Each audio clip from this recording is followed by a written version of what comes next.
Assalomu alaykum hammaga. Velikaya kuxnya oshxonasiga xush kelibsizlar. Bugun biz sizlar bilan juda ham mazali bo'lgan olmali pirogni tayyorlashni o'rganamiz. Birinchi bo'lib idishimizga 2-3 pela un solib olamiz va 200 gram margarinni qirg'ichdan o'tkazib olamiz.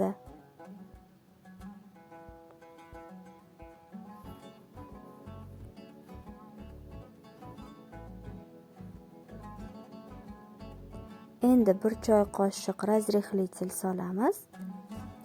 Men yana bitta pela un soldim. Margarinni ko'tarishiga qarab un solasizlar, lekin juda ham ko'p un ham sovormanglar.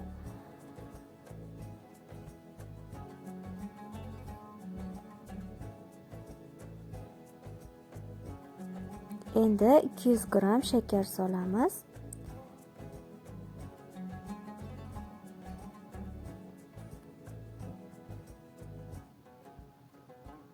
Va 2 tuxumni sarig'ini solamiz.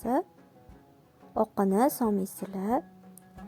Yaxshilab bir xil massa bo'lgungacha aralashtirib olamiz. Faqat kroshka holida qolishi kerak.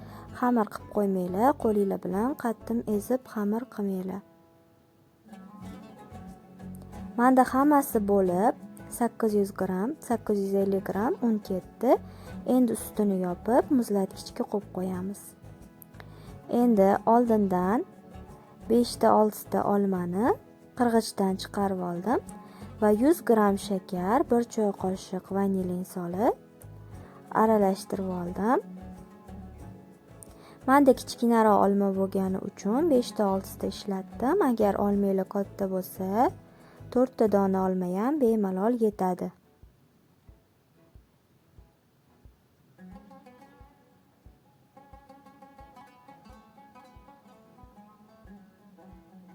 Endi qolipimizga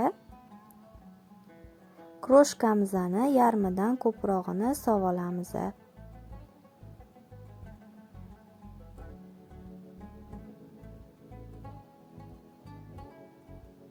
Hamma joyiga bir xil qilib solishga harakat qilinglar.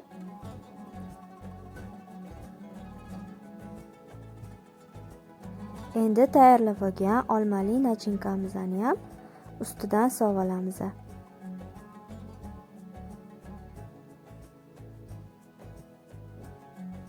Oldindan duxovkani 180 darajaga qizdirib qo'yinglar.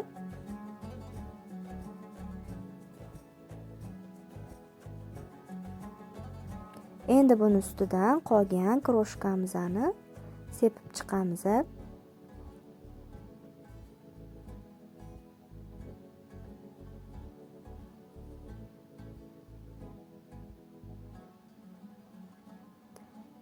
Bitta-ikkita urib olinglar qolipinglarni, o'shanda hammasi bir xil joylashadi. Endi 180 darajada 30-35 daqiqada pishib tayyor bo'ladi. Mana pirogimiz pishib tayyor bo'ldi. Endi uni ustiga saxarni pudra sepib olishimiz kerak bo'ladi.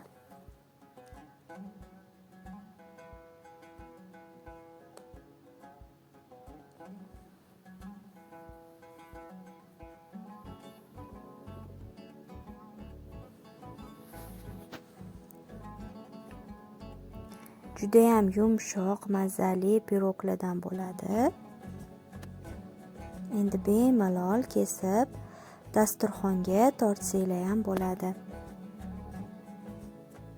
Ko'rib turibsizlar, juda ham yumshoq. Hammanglarga yoqimli ishtaha tilayman. Sizlar ham albatta tayyorlab ko'ringlar va kommentariyada izohlaringizni qoldiringlar. Videomiz yoqqan bo'lsa albatta like bosib, kanalimizga obuna bo'lishni unutmanglar. Kanalimizni qo'llab-quvvatlash uchun o'z hissanglarni qo'shasizlar degan umiddaman. Hammanglarga rahmat. Keyingi videolarda ko'rishguncha xayr, salomat bo'linglar.